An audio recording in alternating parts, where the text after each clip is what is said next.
Hello दोस्तों। साल 1280 पश्चिमी अफ्रीका के एक देश माली में एक बच्चे का जन्म होता है।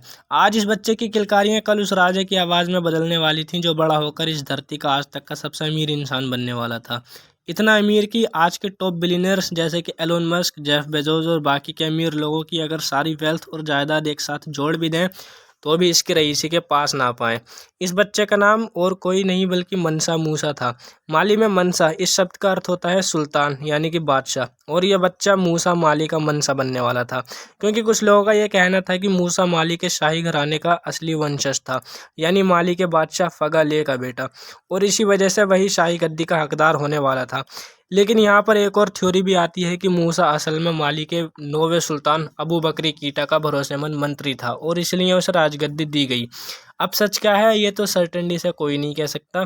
तो चलो सीधा मूसा के मनसा बनने के सफ़र पे आ जाते हैं। हुआ यह था कि 1312 में बादशाह अबू बकरी के दिमाग में एक बात आती है कि क्यों ना मेरे विशाल राज्य को और बढ़ाया जाए।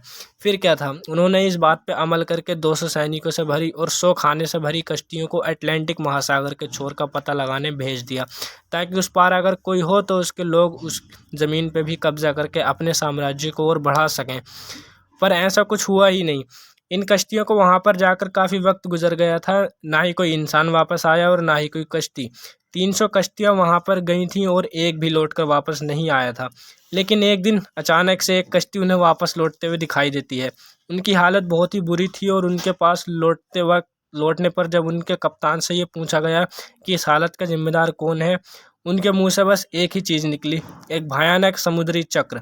उस चक्र ने उनकी सारी कश्तियों को, उनके अंदर मौजूद सारे लोगों को और सारे खाने पीने को अपने अंदर एक दानव के जैसे समेट लिया। वो अकेले इकलौते जैसे तैसे भी करके बचते बचाते वहाँ से भाग निकले। अब ये सुनते ही सुल्तान अबू बहुत निराश हुए। ऐसी सिचुएशन में कुछ नहीं कर पाए, बस हाथ पर हाथ धरे बैठे थे।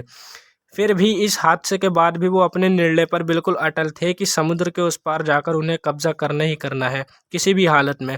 और इसलिए इस बार उन्होंने खुद उस पार जाने का फैसला किया। पर जाने से पहले सुल्तान ने मूसा को एक बहुत ही इम्पोर्टेंट जिम्मेदारी सौंपी, और वो जिम्मेदारी थी पूरे माली के शासन को संभालने की, वो भी एक राजा के अधिकारों के साथ। और बस फिर इसके बाद ही वो वहाँ से 3000 जहाज़ों के साथ निकल पड़े अटलांटिक की छोर की ओर। और उसके बाद वक्त बीता, साल बीते और सदियां बीत गईं और अबू कभी वापस लौटकर नहीं आए। हर किसी ने एक पॉइंट के बाद उनके आने की उम्मीद छोड़ दी, लेकिन क्विल सरप्राइजिंगली उनके ना आने से माली शासन को कोई फ़र्क नहीं पड़ा। इनफैक्ट माली शासन अबू के समय तक तो अच्छा था ही, लेकिन मूसा के आने के बाद ये अलग ही बुलंदियों को छूने लगा। एंड ऑफ कोर्स ये मूसा का कोई तुक्का नहीं था, ये उनकी सोची समझी स्ट्रेटजीज का नतीजा था। गद्दी पर आते ही सबसे पहले तो मूसा ने यह सोचा कि कैसे राज्य की आय यानी कि रेवेन्यू को बढ़ाया जा सके, और उस वक्त इस सवाल का जवाब बिल्कुल सिंपल था। दो सबसे अहम चीज़ें, सोना और नमक को अपने अंदर कर लो और फिर उन्हें बेचकर पैसे आते रहेंगे। और ये करने के लिए उसने ऐसे राज्यों पर हमला करना शुरू कर दिया जिनके पास सोने और नमक के खजाने थे, जैसे कि बुम्बुक गोल्ड माइन, जो तब भी सोना देती थी और आज भी सोना देती है। इसके साथ ही इडजिल, ओलिल और तगाज़ा, जहाँ से नमक निकलता है। अब सिंपल सी बात है, मिनरल्स का मिलना इज इक्वल टू पैसा, और अगर राज्य में पैसा आएगा तो ऑब्वियसली राज्य के शाही खजाने में बढ़ोतरी होगी, और शाही खजाने में बढ़ोतरी से राज्य और राजा ये दोनों भी अमीर हो जाएंगे और फलेंगे फूलेंगे। और ऐसा हुआ भी।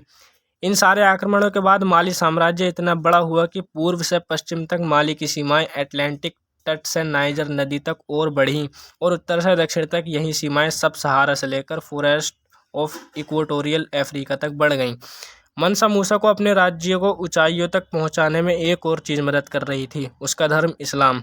राजा की ज़्यादातर इस जनता इस्लामिक थी और इसलिए उन्हें मूसा के राज्य से कोई आपत्ति नहीं थी। पर मूसा के राज्य में कुछ ऐसे भी कबीले थे जो इस्लाम को नहीं मानते थे, और उन्हीं कबीलों में से एक था बुम्बुक माइनर्स।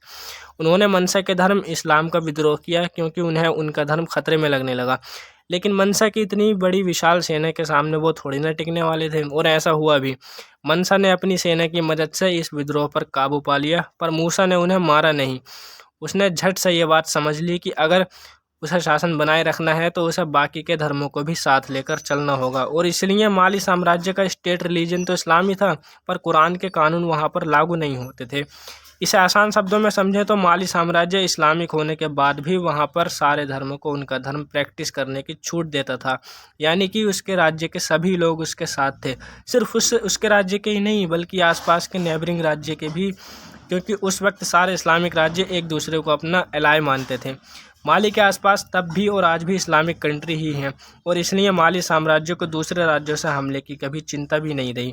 अगर किसी राज्य पर बाहरी हमले कम होंगे तो जाहिर सी बात है वो राज्य अपनी आर्थिक व्यवस्था यानी इकोनॉमी पर पूरा ध्यान दे पाएगा, और मनसा मूसा ने भी कुछ यही किया। उसने अपनी देश की अर्थव्यवस्था को आसमान की ऊंचाइयों पर पहुंचा दिया, वो भी सिर्फ दो ही चीज़ों की मदद से, पहला टैक्स लगाकर और दूसरा ट्रिब्यूट लेकर। माली साम्राज्य के रईसी और इतना बड़ा व्यापार सिर्फ तीन मुख्य चीज़ों की वजह से था: सोना, नमक और कोला, जो कि एक फल है। सोने की कीमत और मांग माली में तब भी और आज भी सेम ही है। इनफैक्ट आज माली अफ्रीका का 4th लार्जेस्ट और वर्ल्ड का 13 लार्जेस्ट गोल्ड प्रोड्यूसर है, और माली उस समय में भी यूरोप और मिडल ईस्ट से ज़्यादा सोना बना रहा था। पर इससे ये मत समझ लेना इसलिए मूसा इतना अमीर था, ऐसा बिल्कुल मत समझना। माली में मौजूद कोई भी सोने की खदान मूसा या फिर माली शासन की कभी थी ही नहीं। तो फिर सवाल आता है कि मनसा मूसा को उनसे फ़ायदा कैसे मिलता था? वो इसलिए क्योंकि उसने खदान से निकले सोने पर टैक्स लगा कर रखा था। उतना टैक्स कि ऐसा कहा जाता है पूरा माली साम्राज्य सिर्फ टैक्स के बल पर ही चलता था, और इसलिए मूसा को इन खदानों को अपने काबू में लाने की ज़रूरत पड़ी ही नहीं। इनफैक्ट मूसा ने तो इन खदानों के लोकेशंस को दुनिया की नज़रों से सीक्रेट रखा था।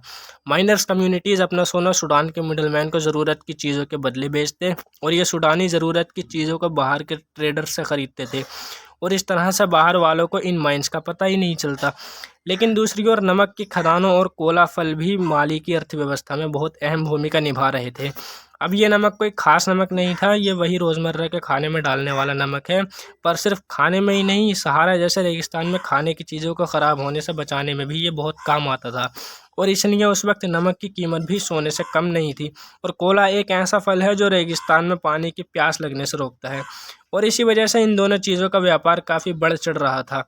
अब सिंपल सी बात है, जिन चीज़ों की डिमांड ज़्यादा होगी उन पर टैक्स भी ज़्यादा लगेगा, और ऐसा था भी। इन चीज़ों की ट्रेड पर मूसा ने हैवी टैक्स लगाया हुआ था।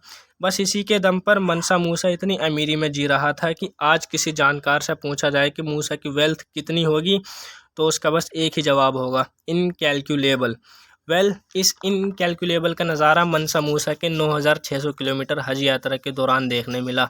बाकी मुसलमानों की तरह मनसा मूसा भी अपनी हज यात्रा पूरी करने साल 1324 में निकल पड़ा। पर इस यात्रा पर वो अकेले नहीं गया, उसके साथ एक बहुत ही बड़ा काफिला था, इतना बड़ा कि उसके बारे में आप लोग सोच भी नहीं सकते हो। गैस करना चाहोगे? क्या लगता है आपको कितने लोग साथ होंगे? 5,000, 10,000? 60,000 लोगों का काफिला साथ निकला था, जिसमें से 12,000 तो सिर्फ गुलाम ही थे, जिनका काम था सोने से भरे बक्सों को उठाना। इसके अलावा 8 ऊँट जिनकी पीठ पर सोने के पाउडर से भरे बक्से लदे हुए थे।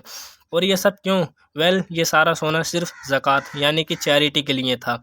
करीबन 20,000 किलो सोना बस बांटने के लिए था। जैसे जैसे मूसा आगे बढ़ता वो सोना सामने आए ज़रूरतमंदों के बीच बांटते जाता। इसके अलावा जहाँ भी उसका काफिला फ्राइडे को रुकता उन जगहों पर उसने मस्जिद बनवाई। इनफैक्ट सफ़र के दौरान मनसा की दूसरी बीवी को एक जगह पर रेगिस्तानी धूल से थोड़ी सी परेशानी हो गई थी, तो उसने तुरंत ही उस जगह पर एक इरिगेशन सिस्टम बनवा लिया। मूसा ने कायरो, मक्का और मदीना हर जगह पर 20-20 हज़ार सोने की ईंटें बांट दी। आज तक बहुत सारे राजाओं ने दान दिए हैं, लेकिन इसने कितना बड़ा दान दिया था ये बात आप इस फैक्ट से जान ही सकते हो कि उसके ज़कात की वजह से पूरे मिडल ईस्ट और अफ्रीका में हाइपर इन्फ्लेशन आ गया था। इतना बड़ा इन्फ्लेशन कि सोने का भाव एक ही झटके में गिर गया। इंसानी इतिहास में ये पहली बार हुआ था कि किसी एक इंसान के दान की वजह से इंसान के रीजन में हाइपर इन्फ्लेशन आ गया हो। और फिर उसके आगे सोने का भाव क्या हुआ इसका पता इतिहास में दर्ज नहीं है। लेकिन इतनी दानवीर हरकतों के बाद भी माली साम्राज्य ज़्यादा देर तक शिखर पर टिका नहीं। मूसा की मौत के बाद ही उसके सारे मंत्रियों ने बेईमानी करना शुरू कर दी और राज्य को अपने इन्फ्लुएंस में लेना शुरू कर दिया। और वो राज्य जिन पर मूसा ने कब्जा किया था वो सारे राज्य अपने विल से माली से अलग हो गए, और इसी के साथ ही माली साम्राज्य का अंत हो गया। अब अगर देखा जाए तो माली साम्राज्य का राजा अच्छा, वहाँ के लोग खुश, वहाँ का शाही खजाना भरा हुआ, किसी दूसरे राज्य का माली पर हमला करने की कोई गुंजाइश नहीं। इसी से माली साम्राज्य दुनिया में इतना अमीर हुआ। तो दोस्तों वीडियो अच्छी लगी हो तो वीडियो को लाइक करके हमारे चैनल को सब्सक्राइब करें।